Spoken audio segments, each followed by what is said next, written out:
عارف ان اللانش بتاعها كان من حوالي يومين، بس انا ما اتاخرتش في الشرح بتاعها، هي معايا بقالها شويه. وهي السماعه الليبرتي 5.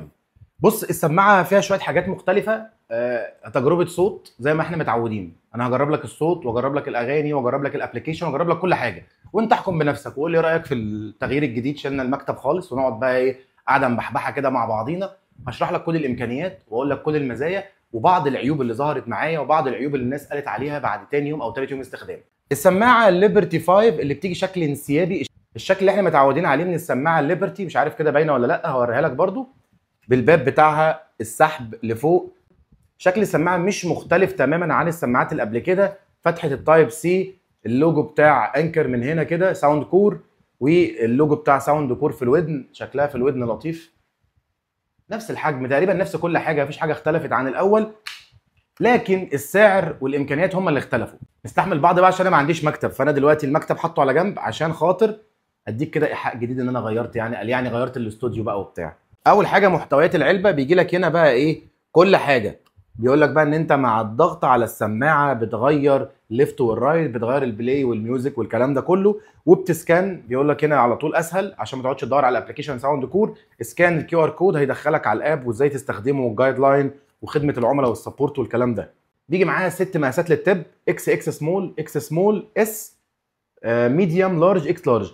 مقاسات التبات بتفرق جدا جدا علشان خاطر على حسب حجم ودنك. بحب التبات اللي بتبقى عريضه كبيره عشان خاطر بحس بعزل اكتر. وزي ما قلت لك هو ده ضرر برضو، ساعات بيبقى ضرر مش حاجه حلوه يعني. وادي يا سيدي محتويات العلبه. عندك التبات وعندك وصله الشحن اللي بتيجي في العلبه.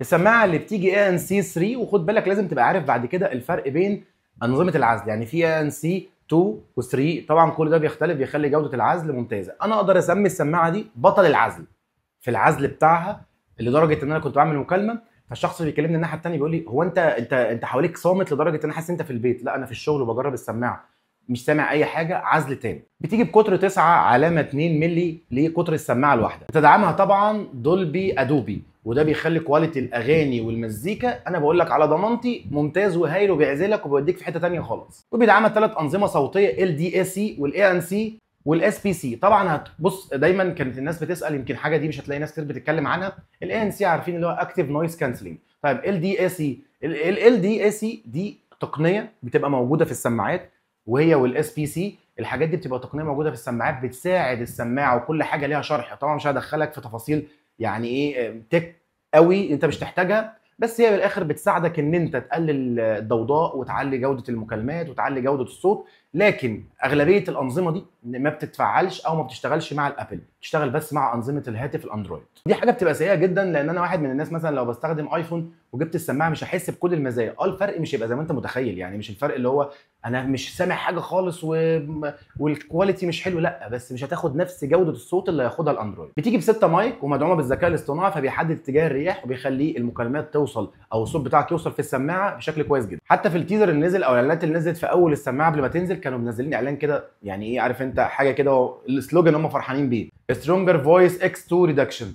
ده اللي هي بتقلل عزل الضوضاء بطريقه مضاعفه. في مؤسسات كبيره جدا للصوت زي مثلا هاي ريز وحاجات كتير جدا، يعني في الابحاث كتير جدا بتتكلم عن جوده السماعه وكفاءتها. طبعا زي ما قلت لك قبل كده، انا مش مستفيد اي حاجه من اي شركه، بعمل الحاجات دي، انا بحب الحته دي وده شغلي فانا بعملها، فانا بقول رايي بكل صراحه، عشان بس الحته دي كل شويه لازم اكدها عليك. حتى وانت تسمع الشرح بتاعي تبقى واثق ان انا مش مستفيد حاجه، فبقول لك كل حاجه بما يرضي الله، فالموضوع يبقى مريح نفسيا معاك. بالنسبه لعزل الاصوات الموجوده في المكالمه، انا بس طلع لي مشكله صغيره واحده بس.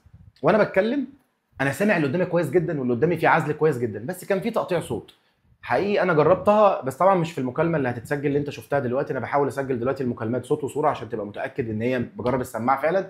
بس انا حقيقي يعني انا في التجربه اللي قبل دي كان اللي قدامي مش سامعني. انا مش عارف ده كان شبكه، مش عايز اظلمها، لان في المكالمه المتسجله دي هو سامعني كويس جدا، وانا كنت على قهوه في الشارع ودوشه.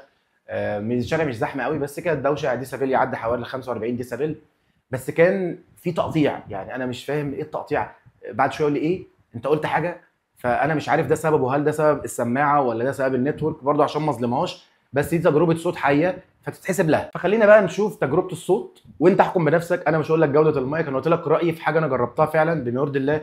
انت بقى خش جرب بنفسك واسمع وقول لي والله جوده الصوت حلوه اكتب لي في الكومنت لا الصوت حلو الصوت وحش انا سامع دوشه الكلام ده كله. يلا بينا. محمد سامعني؟ انا بجرب اه السماعه الليبرتي 5 في حلوة الشارع. بس انا قاعد على الشارع، في الشارع القهوه. حلوة بس صوتك حاسه متسجل. بيتسجل بس سامع حواليا دوشه، انا حواليا دوشه، انا لا قاعد على مفيش القهوه دوشة. في الشارع، وادي الشارع اهو. انا سامعك كويس جدا. الو. طب انت سامع دوشه حواليا؟ انا سامعك كويس لا لا جدا لا مفيش دوشة خالص. نهائي، صوتك بس اللي متركز عليه. حاسس ان انا قاعد في مكان فاضي صح؟ امم تديها تقييم كام في السماعه بتاعتها، المايك والريسيفر والسبيكر؟ هي اصلا 7 من 10. 7 من 10. بس العزل كويس جدا.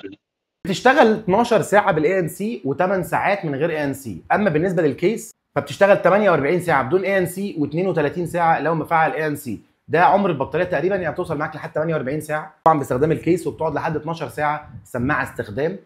مش عارف في الستاند باي ممكن تقعد اكتر او لا، ولا هي 12 ساعه بالستاند باي. النقطه دي مش واضحه شويه. هل هي 12 ساعه بالستاند باي يعني لابس السماعه مش بستخدمها كل ده بيتحسب من عمر السماعه ومن عمر البطاريه، ولا 12 ده شامل كل حاجه؟ طبعا الحاجه الجميله اللطيفه اللي بحبها في ساوند كور ان انت تشحن السماعه لو انت مستعجل او نسيتها تشحنها بالليل، تشحنها 10 دقائق بس هتديك 5 ساعات استخدام. طبعا الشحن اللاسلكي بتكون اي بي اكس 55 يعني بتتحمل الرذاذ والتعرق في الجم الحاجات البسيطه دي، لكن الغمر في الماء او تقع في الميه دي السماعه ممكن تبوظ منك. وطبعا التحكم باللمس زي ما انت شايف من خلال الابلكيشن. طبعا الابلكيشن فيه حاجات كتير قوي، هتلاقي بقى من اول ايكولايزر بتظبط الصوت، بتاخد بصمه الودن زي ما احنا متعودين من ساوند كور. التاتش بتاعها بالعصر، يعني انت لازم تدوس على السماعه كسكويز كده، يعني تدوس كده دوسه طويله يتصل، تدوس دوسه طويله يعمل كذا، بيديله الفانكشن او الاوردر من خلال الدعسه على جانبي السماعه. السماعه خد بالك ما فيهاش حاجات كتير عشان تتشرح، انا شرحت لك يعتبر الحاجات المفيده، عدد المايكات، البطاريه وعمرها وتجربه الصوت. طبعا لو عجبك الفيديو ما تنساش تعمل لايك وشير، وقول لي بقى قول لي رايك في السماعه لو انت جبتها، طب هي ولا الليبرتي؟ وطبعا السؤال اللي طبعا هلاقي السؤال ده متكرر كتير جدا تحت، هي ولا الليبرتي الفور ان سي؟ طبعا في اختلاف فيهم، فهتلاقي طبعا صالح الليبرتي 5 في العزل لان هي طبعا فيها تكنولوجي افضل من الاول فتعدلت في العزل، لكن الليبرتي البرو 4 لا تقارن مع الليبرتي. فئه الليبرتي حاجه والبرو 4 او الليبرتي برو عامه بتبقى كاتيجوري ثانيه، زي في الهواوي 6 اي وال6 نفس الفكره. ده باختصار شرح سريع ومختصر للسماعه، ولو عجبك الفيديو ما تنساش تعمل لايك وشير. باي باي.